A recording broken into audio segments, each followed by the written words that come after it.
Hello students, let's start a new chapter, mechanical properties of solids.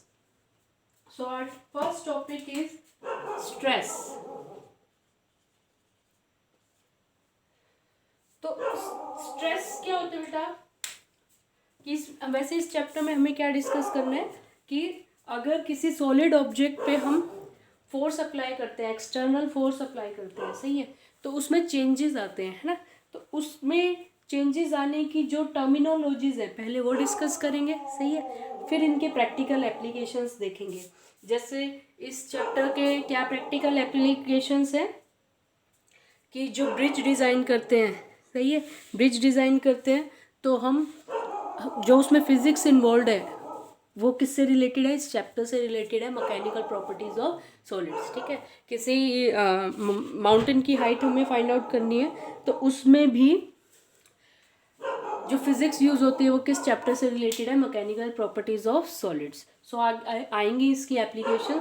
सो इस chapter से related जो terms हमने physics की डिस्कस करनी है या लर्न करनी है या अंडरस्टैंड करनी है, तो फर्स्ट टर्म है हमारी स्ट्रेस।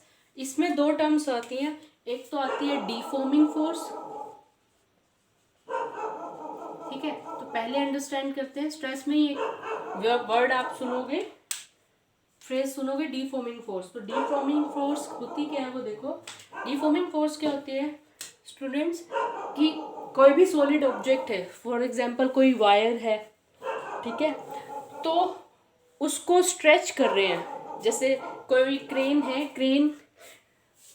क्रेन में आपने देखा होगा कि जो वायर्स होती हैं उसमें क्रेन में, तो वायर्स की केबल किस मटेरियल की बनी होती है, स्टील मटेरियल की बनी हुई होती है, ठीक है। इसी तरह से जो lift up and down movement करती है तो लिफ्ट किस पे हैंग्ड होती है, स्टील केबल पे हैंग्ड होती है, सही है।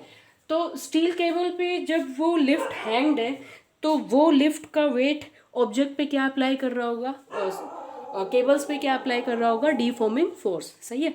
एक केबल है, केबल से लिफ्ट हैंग्ड है ना, बहुत सारी स्टील केबल्स होती है जिसकी वजह से lift up and down motion करती है। तो जो ये केबल्स हैं, केबल्स किसका वेट उन्होंने उठा रखा है, लिफ्ट का ना, ठीक है। तो लिफ्ट जो डाउनवर्ड डायरेक्शन में फोर्स लग रही है ना, लिफ्ट के ऊपर डाउनवर्ड डायरेक्शन में फोर्स लगेगी, कौन फोर्स लगाएगा, अर्थ फोर्स लगाएगी, ठीक है। कौन फोर्स लगाएगा, अर्थ। तो अर्थ इस पे एक्सटर्नल फोर्स का काम कर रही है ना, और ये फोर्स कैसी है, डीफॉर्मिंग फोर्स, जो इसके या तो लेंथ को चेंज कर देगी या वॉल्यूम को चेंज कर देगी, है ना, या इसके शेप को चेंज कर देगी। तो जो फोर्स से सॉलिड ऑब्जेक्ट्स की लेंथ में चेंज आए, शेप में चेंज आए या वॉल्यूम में चेंज आए, दैट इज द डीफॉर्मिंग फोर्स, है ना। केबल से ये लिफ्ट हैंग्ड है तो लिफ्ट पे जो डाउनवर्ड डायरेक्शन में ग्रेविटेशनल फोर्स लग रही होगी, है ना, एम मान लो एम टोटल मास इन स्टील केबल्स पे लटका हुआ है, तो डाउनवर्ड डायरेक्शन में फोर्स कितनी लग रही होगी, mg फोर्स लग रही होगी, सही है। तो ये जो केबल के ऊपर लिफ्ट हैंड है और जो ग्रेविटेशनल फोर्स डाउनवर्ड डायरेक्शन में लग रही है, तो वो किसका काम कर रही है, डीफॉर्मिंग फोर्स का काम कर रही है, सही है। किसका काम कर रही है, डीफॉर्मिंग फोर्स का काम कर रही है। तो जो एक्सटर्नल फोर्स अप्लाई करते हैं किसी भी सॉलिड ऑब्जेक्ट पे, तो वो कौन सी फोर्स है, डीफॉर्मिंग फोर्स, सही है। उसके बाद एक टर्म आती है हमारे पास रीस्टोरिंग फोर्स। कौन सी फोर्स, रीस्टोरिंग फोर्स। तो जैसे हमने ये स्टील केबल से लिफ्ट हैंग्ड है, इसी का एग्जांपल अगर देखें तो डाउनवर्ड डायरेक्शन में कौन सी फोर्स लग रही थी इस पे, डीफॉर्मिंग फोर्स। जो डीफॉर्मिंग फोर्स कौन सी होती है, जो इस केबल की या तो लेंथ में चेंज कर दे या वॉल्यूम में चेंज कर दे या शेप में चेंज कर दे, दैट इज द डीफॉर्मिंग फोर्स, सही है। अब इस केबल के पार्टिकल, मान लो ये केबल जो है वो स्टील मटेरियल की है ना, तो स्टील मटेरियल की जो ये केबल है, जैसे ही डाउनवर्ड डायरेक्शन में फोर्स लगेगा तो इसमें देखो बहुत सारे एटम्स प्रेजेंट है ना, इसमें क्या प्रेजेंट है, बहुत सारे एटम्स प्रेजेंट है। तो होगा क्या, जो इस लिफ्ट के साथ यहाँ पे पार्टिकल होगा वो किधर पुल होगा, नीचे, है ना। अब ये स्टील जो है सॉलिड फॉर्म में है, सॉलिड फॉर्म में क्यों एग्जिस्ट कर रही है, क्योंकि इनके एटम्स के बीच में क्या है, स्ट्रॉन्ग फोर्स ऑफ अट्रैक्शन, है ना। इनके एटम्स के बीच में क्या प्रेजेंट है, स्ट्रॉन्ग फोर्स ऑफ अट्रैक्शन। तो होता क्या है कि ये वाला पार्टिकल है सुपर, ये लिफ्ट इसको नीचे खींच कर है ना, लिफ्ट इसको किधर खींच रही है, नीचे पुल कर रही है, बट इनके बीच में फोर्स ऑफ अट्रैक्शन है। तो ये फर्स्ट पार्टिकल है, ये मान लो सेकंड पार्टिकल है, तो सेकंड पार्टिकल क्या देखेगा कि फर्स्ट नीचे जा रहा है, तो इनके बीच में जो एटॉमिक फोर्स है वो काम करेगी और फर्स्ट पार्टिकल को किधर खींचेगी, ऊपर खींचेगी। सही है। इसी तरह से मतलब इस तरह से स्टील केबल के ये सारे पार्टिकल्स अटैच्ड है, ये सेकेंड, ये थर्ड, ये फोर्थ, ये फिफ्थ एंड सो ऑन। सही है। इसी तरह से क्या होगा, सेकंड वाला पार्टिकल पे किधर फोर्स लग रही है, डाउनवर्ड डायरेक्शन में, तो थर्ड देखेगा कि सेकंड नीचे जाने की कोशिश कर रहा है, तो जो एटॉमिक अट्रैक्शन फोर्स इनमें है वो इसको किधर पुल करेगी, ऊपर पुल करेगी। तो सभी पार्टिकल्स पे क्या लग रही है, एक अपवर्ड डायरेक्शन में फोर्स लग रही है। ये फोर्स कहाँ से आई, ये फोर्स आई है इनके inter atomic forces already present है। सॉलिड चीज सॉलिड फॉर्म में एग्जिस्ट क्यों कर पा रही है, क्योंकि उनके पार्टिकल्स के बीच में स्ट्रॉन्ग फोर्स ऑफ अट्रैक्शन है। तो लिफ्ट जो हैंग थी, ग्रेविटेशनल फोर्स सबको नीचे पुल कर रही है ना, तो जो टेबल के अंदर एटम्स है उसको भी किधर पुल कर रही है, नीचे। ठीक है। बट एटम के बीच में क्या होती है, force, strong force of attraction, जो इन एटम्स जो नीचे की तरफ पुल हो रहे थे उनको किधर पुल करेगी, अपवर्ड डायरेक्शन में पुल करेगी। सही है। तो जो अपवर्ड डायरेक्शन में फोर्स लग रही है ना, that is the restoring force. सही है। ऑब्जेक्ट पे क्या लगती है, डीफॉर्मिंग फोर्स लगती है। जैसे मैं इस बोर्ड के पार्टिकल्स को अपने थम्स अपने हैंड से प्रेस कर रही हूँ, है ना, तो ये मेरे हैंड के कांटेक्ट में जो पार्टिकल्स आ रहे होंगे वो किधर जा रहे होंगे, अंदर जा रहे होंगे, है ना, किधर जा रहे होंगे, अंदर। ठीक है। बट वो क्या करना चाहेंगे, अपनी ओरिजिनल शेप में वापस आना चाहेंगे। ठीक है। तो मैंने जो फोर्स लगाई वो तो डीफॉर्मिंग फोर्स है ना, जिस फोर्स से पार्टिकल अपनी पोजीशन में अंदर चले गए थे ना, वो पार्टिकल वो क्या करना चाहेंगे, ऊपर आना चाहेंगे। ठीक है। अपनी पोजीशन पे वापस आना चाहेंगे। तो जो फोर्स उनको वापस लेकर आ रही है, that is the restoring force. ठीक है। जो फोर्स उसको वापस लेकर आ रही है वो कौन सी फोर्स है, रीस्टोरिंग फोर्स। सही है। एक तो होती है डीफॉर्मिंग फोर्स और एक कौन सी फोर्स होती है, रीस्टोरिंग फोर्स। अब दोनों में से कौन बड़ा होता है, कौन छोटा होता है या इक्वल होता है, दोनों फोर्सेज इक्वल होती है। जितनी आप डीफॉर्मिंग फोर्स लगाओगे ना, जितनी आप क्या लगाओगे, डीफॉर्मिंग फोर्स, उतनी ही क्या लगेगी, रीस्टोरिंग फोर्स। सही है। बट एक लिमिट तक लोगे ऐसे, जितनी डीफॉर्मिंग फोर्स लग रही है उतनी क्या लग रही है, रीस्टोरिंग फोर्स। सही है। बट अगर ये टूट जाए केबल, है ना, ये टूट जाएगी अगर केबल, तो इसका मतलब डीफॉर्मिंग फोर्स क्या हो गई, ज्यादा हो गई, किससे, रीस्टोरिंग फोर्स से। सही है। तो दो टर्म्स बताइए अभी तक मैंने आपको, वन इज डीफॉर्मिंग फोर्स जो हम एक्सटर्नल फोर्स लगाते हैं, ठीक है, और एक होती है रीस्टोरिंग फोर्स। तो रीस्टोरिंग फोर्स एटम के अट्रैक्शन के बीच की वजह से डेवलप होती है, और इसकी डायरेक्शन क्या होती है, रीस्टोरिंग फोर्स की, जो डीफॉर्मिंग फोर्स की डायरेक्शन है ना उसके अपोजिट होती है। तो अगर डीफॉर्मिंग फोर्स डाउनवर्ड डायरेक्शन में, तो रीस्टोरिंग फोर्स किधर लग रही होगी, अपवर्ड डायरेक्शन में लग रही होगी। समझ आ गया। ठीक है। डीफॉर्मिंग फोर्स जो डाउनवर्ड डायरेक्शन में लग रही है, रीस्टोरिंग फोर्स किधर लग रही होगी, अपवर्ड डायरेक्शन में लग रही होगी। सही है। तो अब स्ट्रेस क्या होता है, स्ट्रेस होता है, it is the ratio of restoring force divided by जितने एरिया पे फोर्स लग रही है ना, दैट मच एरिया। सही है।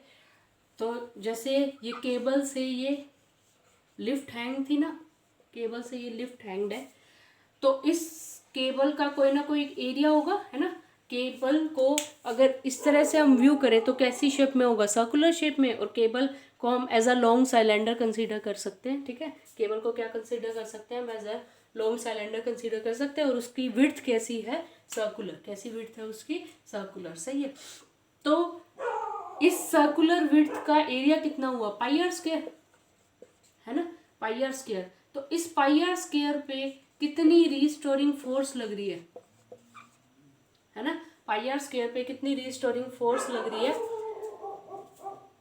इन दोनों का रेशियो क्या कहलाएगा, स्ट्रेस। यानी पाई आर स्क्वायर पे मान लो एफ रीस्टोरिंग फोर्स लग रही है, कौन सी, एफ क्या है यहाँ पे, रीस्टोरिंग फोर्स।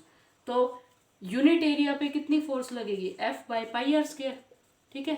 तो हमने जनरल इन दोनों के रेशियो को क्या बोलते हैं, स्ट्रेस। तो स्ट्रेस क्या होता है, एफ कौन सी फोर्स है, रिस्टोरिंग फोर्स, और पाई आर स्क्वायर क्या है, एरिया। तो restoring force divided by area है ना, restoring force divided by area is the stress. या इसको वर्डिंग्स में लिखें, और इसकी वैल्यू कितनी होगी, रिस्टोरिंग फोर्स की वैल्यू कितनी है, डिफॉर्मिंग फोर्स के इक्वल, बट डायरेक्शन क्या होगी, अपोजिट। जो नेट डिफॉर्मिंग फोर्स की डायरेक्शन है वही नेट रिस्टोरिंग फोर्स की डायरेक्शन, और उसके अपोजिट रिस्टोरिंग फोर्स की डायरेक्शन होगी। सही है। तो इसको अगर वर्डिंग्स में लिखें तो क्या बनेगा, इंटरनल रिस्टोरिंग फोर्स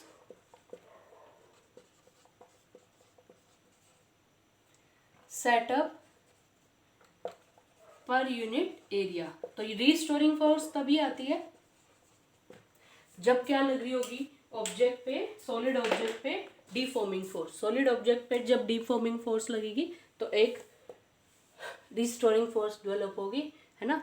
तो इन दोनों के रेशियो को क्या बोलेंगे, स्ट्रेस। तो इसकी यूनिट क्या बनेगी स्ट्रेस की, रिस्टोरिंग फोर्स की यूनिट न्यूटन, एरिया की unit metre square. So what is the unit of stress, stress की यूनिट होगी न्यूटन पर मीटर स्क्वायर। और अगर आपको डायमेंशनल फॉर्मूला निकालने के लिए बोले तो वो भी निकल सकता है। फोर्स का होता है MLT minus two, MLT minus two, और मीटर स्क्वायर यानी L2। तो यहाँ से सोल्व कर लेना, ML minus one, T minus one क्या बन जाएगा, इसका डायमेंशनल फॉर्मूला बन जाएगा। सही है। चलो अब रीस्टोरिंग फोर्स, एक चीज और ध्यान रखना, रीस्टोरिंग फोर्स सरफेस से कितने एंगल पे लग रही है, तो सरफेस से ये कितने एंगल पे लग रही होगी, या तो 90 डिग्री पे लग रही होगी, नॉर्मली लगेगी, या सरफेस के अलोंग लगेगी। ठीक है, समझ रहे हो। जैसे ये हमारे पास स्टील केबल से कौन हैंग था, लिफ्ट हैंग थी सपोज। ठीक है, तो रीस्टोरिंग फोर्स किधर लग रही है, अपवर्ड डायरेक्शन में लग रही है। ठीक है, तो ये जो ऑब्जेक्ट है इससे, इसके सरफेस से कितने एंगल पे लग रही होगी, 90 डिग्री के एंगल पे। इस केस में कितने एंगल पे लग रही है, 90 डिग्री पे। ठीक है, और एक केस और होता है जिसमें जैसे ये कोई ऑब्जेक्ट है ना, कोई ऑब्जेक्ट है, इसके सरफेस के अलोंग डीफॉर्मिंग फोर्स लग रही है। ठीक है, सरफेस के अलोंग कौन सी फोर्स लग रही है, डीफॉर्मिंग फोर्स। और इससे फिर अपोजिट डायरेक्शन में कौन सी फोर्स लगेगी, रीस्टोरिंग फोर्स। ठीक है, जो सॉलिड ऑब्जेक्ट है, सॉलिड ऑब्जेक्ट के सरफेस के अलोंग भी लग सकती है, ऐसी फोर्स को बोलेंगे टेंजेंशियल। ठीक है, सरफेस के अलोंग वाली को फोर्स को क्या बोलेंगे, टेंजेंशियल रीस्टोरिंग फोर्स। और अगर सरफेस से 90 डिग्री पे, जैसे इस केस में 90 डिग्री पे लग रही थी, तो वो क्या बोलोगे, नॉर्मल रीस्टोरिंग फोर्स। सही है। तो चलो अब स्ट्रेस के 3 टाइप्स हैं, उनको हम डिस्कस करेंगे। Now we will discuss about the types of stress.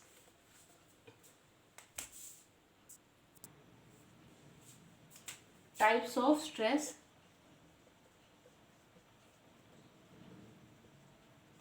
So types of stress अगर हम करें तो one is longitudinal stress.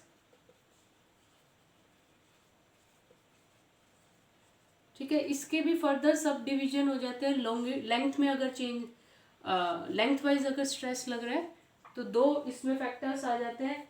One is tensile stress, tensile stress, and another is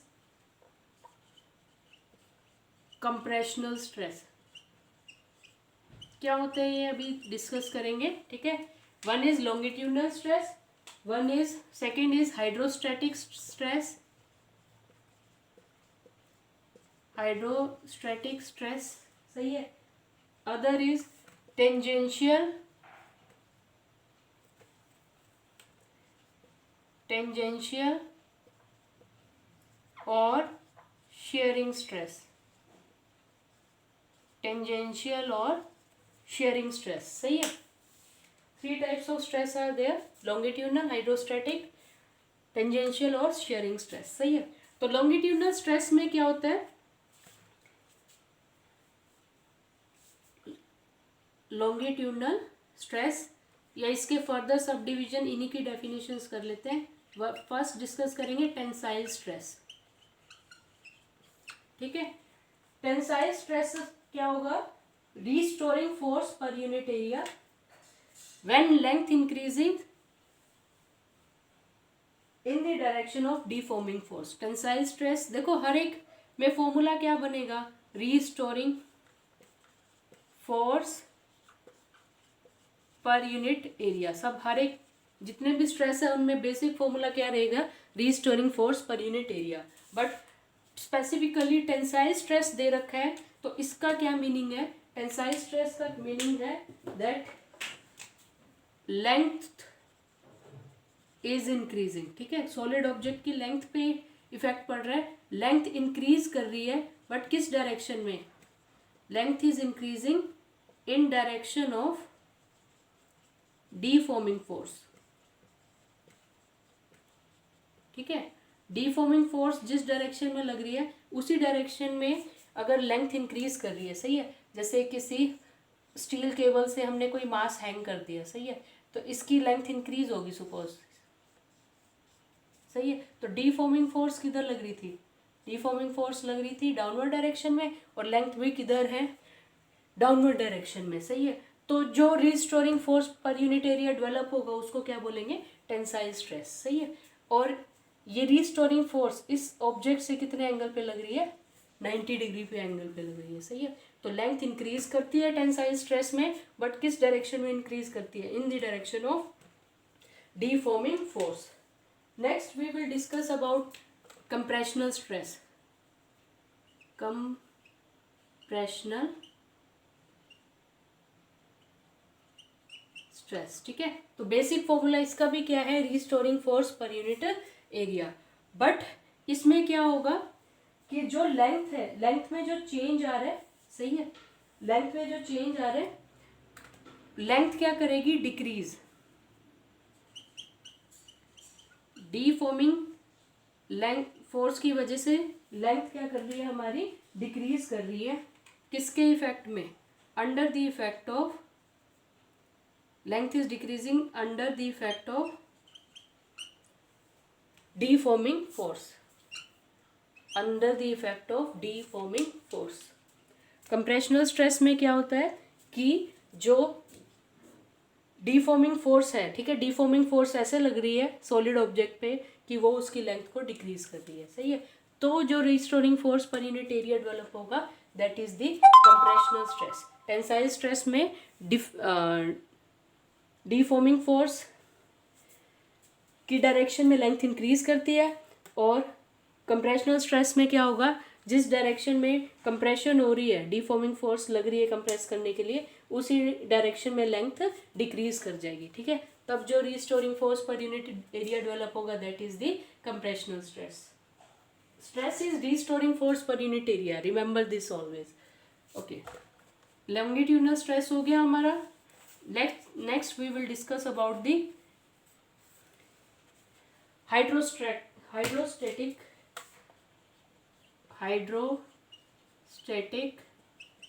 stress, सही है। Hydrostatic stress. हाइड्रोस्टैटिक स्ट्रेस में क्या होता है कि जो ऑब्जेक्ट पे डीफॉर्मिंग फोर्स लग रही है ना, ऑब्जेक्ट पे जो डीफॉर्मिंग फोर्स लग रही है वो एवरी पॉसिबल डायरेक्शन से डीफॉर्मिंग फोर्स लगेगी, सही है।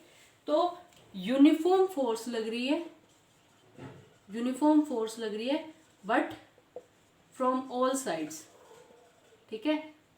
फॉर्मूला तो इसका भी क्या रहेगा? Restoring force per unit area, ठीक है, restoring force per unit area.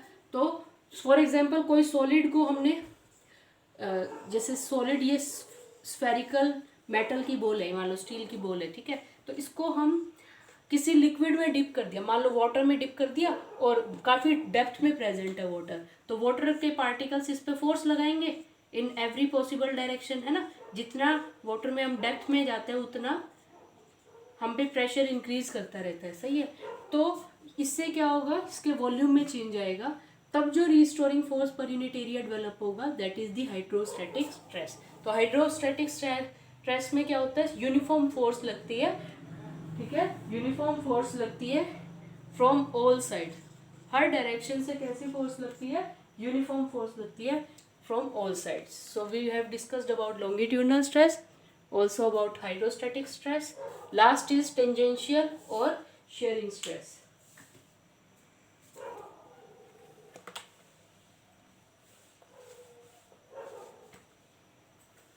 Again tangential stress में क्या होगा, जो डीफॉर्मिंग फोर्स होगी ना, है ना, बाकी सब में क्या था, डीफॉर्मिंग फोर्स सरफेस से 90 डिग्री के एंगल पे लग रही थी, ठीक है. टेंजेंशियल स्ट्रेस में क्या होगा, सरफेस के अलोंग, सरफेस पे टेंजेंट लाइन ड्रॉ कर दो, उसके अलोंग क्या होगी, उसके अलोंग फोर्स लगेगी, ठीक है. जैसे ये हमारे पास कोई ऑब्जेक्ट है, तो इस पे डीफॉर्मिंग फोर्स लगी सपोज इस डायरेक्शन में, ठीक है, ठीक है, डीफॉर्मिंग फोर्स लग रही है इसके टेंजेंट के अलोंग. तो ये A B C D E F G H, सही है, ये पॉइंट्स थे. तो ए पॉइंट इस स्ट्रेस की वजह से किधर पहुंच गया, suppose new point A dash पे, डीफॉर्म हो गई ये शेप बॉडी, ठीक है. बी पॉइंट किधर पहुंच गया, बी डैश पे. सी किधर पहुंच गया, सी डैश पे, ठीक है. डी किधर पहुंच गया, डी डैश पे, सही है. बी किधर पहुंच गया, बी डैश पे. तो सरफेस के अलोंग अगर फोर्स लग रही है, डीफॉर्मिंग फोर्स, तब जो restoring force per unit area develop होगा, that is the tangential stress. Okay, this was all about the types of stress. Next we will discuss about the strain. देखो stress तो क्या हो गया, restoring force per unit area. कब develop होता है restoring force, जब डीफॉर्मिंग फोर्स लगती है, ठीक है. अब होता क्या है, फोर्स लगने से बॉडी के या तो लेंथ में चेंज आता है या वॉल्यूम में चेंज आता है, ठीक है. तो जो चेंज आ रहा है with respect to the original, जैसे लेंथ में चेंज आ रहा है with respect to original length, है ना, वॉल्यूम में चेंज आ रहा है with respect to original length, shape में चेंज आ रहा है विद शेप में चेंज आ रहा है, तो इस चेंज को बोलते हैं हम स्ट्रेन, ठीक है. स्ट्रेस लगा दिया, स्ट्रेस लग रहा है, बट अब स्ट्रेस का रिजल्ट क्या है, स्ट्रेन. तो स्ट्रेस क्या होता है, change in dimension divided by original dimension, ठीक है. Change in dimension divided by original dimension. जैसे अगर लेंथ में चेंज आ रहा है तो change in length by original length, ठीक है. And stress has no unit. ऐसा क्यों, क्योंकि अगर ऊपर चेंज इन लेंथ ले रहे हैं और नीचे ओरिजिनल लेंथ है, तो यूनिट्स दोनों की मीटर मीटर हो गई, तो क्या होगा, कैंसिल आउट, ठीक है. तो स्ट्रेस की यूनिट होती है न्यूटन पर मीटर स्क्वायर, बट स्ट्रेन की कोई यूनिट नहीं होती है, सही है. So there are 3 types of strain. Strain के 3 टाइप्स हैं, let's discuss. One is longitudinal strain, longitudinal strain. Another is volumetric strain, सही है. थर्ड इज shear strain, ठीक है. Third is shear strain. तो लॉन्गिट्यूडनल स्ट्रेन में किस में चेंज आता है, चेंज आता है लेंथ में, ठीक है. लेंथ वाइज चेंज आता है लॉन्गिट्यूडनल स्ट्रेन में. वॉल्यूमेट्रिक स्ट्रेन में किस में चेंज आता है, वॉल्यूम में. और शेयरिंग स्ट्रेन में किस में चेंज आएगा, शेप में, ठीक है. तो लॉन्गिट्यूडनल स्ट्रेन क्या होता है हमारे पास, change in length divided by longitudinal strain is equals to change in dimension ना. तो कौन से डायमेंशन की बात कर रहे हो, लेंथ की, वॉल्यूम की, है ना, तो वो लेना होता है हमें. तो change in length by original length, सही है. Change in length by original length is longitudinal strain. Change in length by original length is longitudinal strain, सही है. तो ये देखो, ये हमारे पास कोई मेटल वायर है और इसके साथ ये मास हैंग्ड है, सही है. तो इस मास के हैंग होने से सपोज इसकी लेंथ में थोड़ा सा चेंज आ गया, मान लो 4 सेंटीमीटर थी, सपोज ये है लेंथ 20 सेंटीमीटर थी सपोज, ठीक है, और मास के हैंग करने से इसमें चेंज आ गया 20.52 सेंटीमीटर हो गई सपोज। तो चेंज कितना आएगा 0.52 सेंटीमीटर का ना। तो चेंज इन लेंथ कैसे निकालेंगे, फाइनल माइनस ओरिजिनल, तो माइनस करने पे क्या आएगा 0.52, ओरिजिनल कितनी है 20 सेंटीमीटर, ठीक है। तो इनका रेशियो आ जाएगा और वो क्या बनेगा लॉन्गिट्यूडनल स्ट्रेन। तो स्ट्रेन क्या होता है चेंज डिवाइडेड बाय ओरिजिनल, तो लॉन्गिट्यूडनल स्ट्रेन क्या होगा change in length by original length, सही है।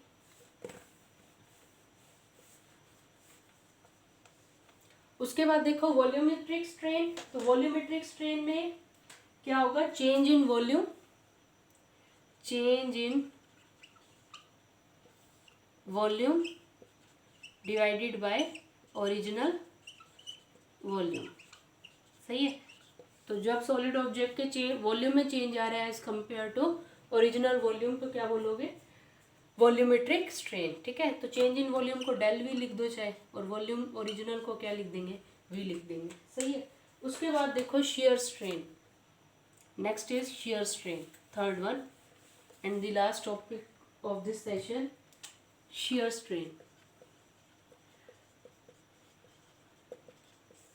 अभी जो दो टाइप्स के स्ट्रेन बताए थे ना लॉन्गिट्यूडनल और वॉल्यूमेट्रिक स्ट्रेन, उसमें डिफॉर्मिंग फोर्स कैसे लग रही थी सरफेस के परपेंडिकुलरली, ठीक है, डिफॉर्मिंग फोर्स कैसे लग रही थी सरफेस के परपेंडिकुलरली। बट शेयर स्ट्रेन में क्या होता है, शेयर स्ट्रेन में क्या होता है कि जो फोर्स लगती है वो कैसे लगती है सरफेस के टेंजेंट के अलोंग लगती है, ठीक है। तो मान लो कोई सॉलिड ऑब्जेक्ट है लाइक दिस,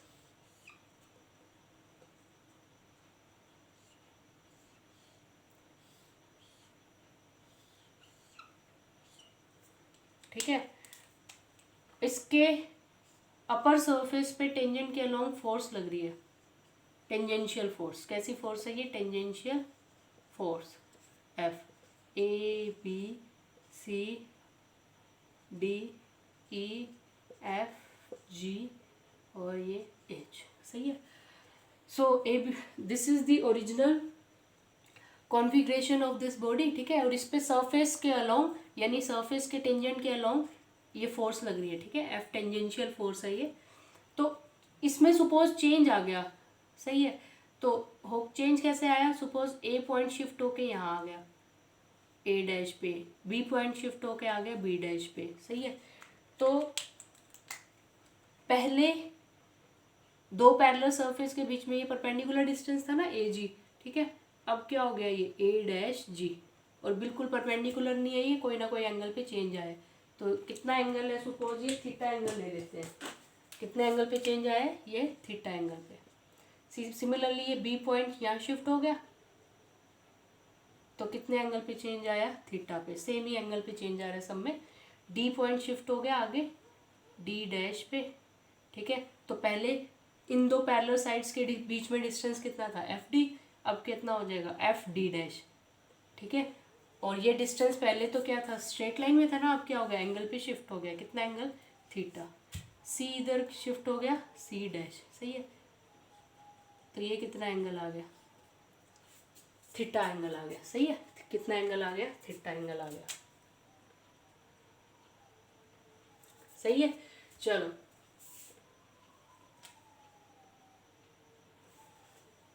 ठीक है, तो शेयर स्ट्रेन क्या होता है देखो कि इसमें डिस्प्लेसमेंट हुई है, देखो ए से किधर डिस्प्लेसमेंट हुई ए डैश, बी से किधर डिस्प्लेसमेंट हुई बी डैश, सही है। तो कितनी डिस्प्लेसमेंट हुई है ना, कोई ना कोई डिस्प्लेसमेंट हुई होगी, दिस डिस्प्लेसमेंट है ना, ए से ए डैश बी से बी डैश ये सभी क्या है इक्वल है, सी से सी डैश डिस्प्लेसमेंट हुई है, ठीक है। तो जितना ये शिफ्ट हुआ है जैसे ए से ए डैश शिफ्ट हुआ है, इस डिस्प्लेसमेंट को डेल एल ले लेते हैं सपोज, ठीक है। डेल एल क्या है जो डिस्प्लेसमेंट प्रोड्यूस हुई है due to this tangential force. So shear strain क्या होता है रिलेटिव डिस्प्लेसमेंट, है ना, रिलेटिव डिस्प्लेसमेंट। रिलेटिव डिस्प्लेसमेंट कैसे, जैसे ये जी ये पैरेलल साइड्स थी ना पहले, ठीक है, अब ये पैरेलल साइड थोड़ा सा आगे, ये साइड तो क्या रही सपोज फिक्स्ड हो गई और ये साइड क्या कर गई थोड़ा सा मूव कर गई, ठीक है। यानी पहले अपर साइड क्या थी ए बी सी डी, अब अपर साइड क्या है, A dash B dash C dash D dash, ठीक है। शिफ्ट हो गई कितने एंगल पे, थीटा एंगल पे। कितने एंगल पे शिफ्ट हो गई है, थीटा एंगल पे शिफ्ट हो गई है। तो जितना शिफ्टनेस आई है, जैसे ये मान लो डेल एल शिफ्ट हुआ है ये, ठीक है, या सिंपल रिलेटिव डिस्प्लेसमेंट भी लिख सकते हो। तो जितना ये डिस्प्लेस हुआ है, ठीक है, और जितना पैरेलल साइड्स के बीच में ओरिजिनल डिस्टेंस था, ये ए जी है ना। ए जी क्या है, origin distance between parallel planes, distance between parallel planes, ठीक है। शेयर स्ट्रेन क्या होता है, देखो शेयर स्ट्रेन होता है कि जब टेंजेंशियल फोर्स लगेगी ना, सरफेस के अलोंग फोर्स लगेगी, तो ये बॉडी डीफॉर्म हो चुकी है, ठीक है। तो कितना शिफ्ट हुई है, ये वाली साइड तो फिक्स है ना, और ये A B C D side जो है वो शिफ्ट होके आगे हो गई, A dash B dash C dash D. तो ए से ए डैश तक कितना डिस्प्लेसमेंट है, उतना ही डिस्प्लेसमेंट बी से बी डैश में होगा, उतना ही सी से सी डैश, उतना ही डी टू डी डैश। तो जितना रिलेटिव डिस्प्लेसमेंट है, जैसे ए टू ए डैश, ठीक है, डिवाइडेड बाय दो पैरेलल साइड्स है ना, ये ए बी सी डी और कौन सी ई एफ जी एच। तो इनके बीच में ओरिजिनल जो पैरेलल डिस्टेंस था, डिस्टेंस बिटवीन पैरेलल प्लेन्स जो था, वो उससे क्या कर देंगे डिवाइड। तो डिस्टेंस बिटवीन पैरेलल प्लेन्स कितना ले लिया, ये हमने आ रहा ए जी, सही है। तो इसको क्या बोलेंगे, शेयर स्ट्रेन, ठीक है, इसको क्या बोलेंगे, शेयर स्ट्रेन। अब ये शेयर स्ट्रेन किसके इक्वल है, जो ये एंगल शिफ्ट हुआ है ना, ये देखो ये आया कैसे फॉर्मूला, वो भी देख सकते हो कि ये जो एंगल शिफ्ट हुआ है, कितने एंगल पे शिफ्ट हुआ है, ये थीटा एंगल पे शिफ्ट हुआ है। तो इन ट्राइंगल देखो ए डैश जी, कौन सा ट्राइंगल है, ए डैश जी, ठीक है, ट्राइंगल ले लिया ए डैश जी। तो थीटा एंगल है इसमें, और अगर एंगल स्मॉल हो तो उसको क्या लिख सकते हैं, टेंजेंट थीटा। तो टेंजेंट थीटा क्या होता है, परपेंडिकुलर बाय बेस, सही है। क्या है, tangent theta perpendicular by base. तो ए डैश जी में थीटा के अपोजिट परपेंडिकुलर कितना है, ए डैश, सही है, और बेस कितना था, ए जी, ठीक है, ए डैश बाय ए जी। यानी शेयर स्ट्रेन कितना है, shear strain is equals to, ऐसे भी समझ सकते हो, shear strain is equals to this angle theta. और इस शेयर स्ट्रेन किसको बोलते हैं, इस थीटा एंगल को बोलते हैं। जो एक साइड इसमें क्या रहनी चाहिए, फिक्स रहनी चाहिए, दूसरी साइड दो पैरेलल साइड्स थी, ठीक है, दूसरी साइड क्या कर रही है, मूव कर रही है, ठीक है। तो जो ये एंगल आया यहाँ पर है ना, उसको क्या बोलेंगे, शेयर स्ट्रेन बोलेंगे, ठीक है। क्या बोलोगे, शेयर स्ट्रेन। तो और इसका फॉर्मूला क्या बन सकता है, थीटा को हमने क्या लिख दिया, टेंजेंट थीटा। तो ए डैश में जी में परपेंडिकुलर कितना है, ए डैश, बेस कितना है, ए जी, ठीक है। तो थीटा के अपोजिट ए डैश क्या है, relative displacement, A dash is relative displacement, है ना। और ए जी क्या है, distance between parallel planes, A G क्या है, distance between parallel planes. Thank you.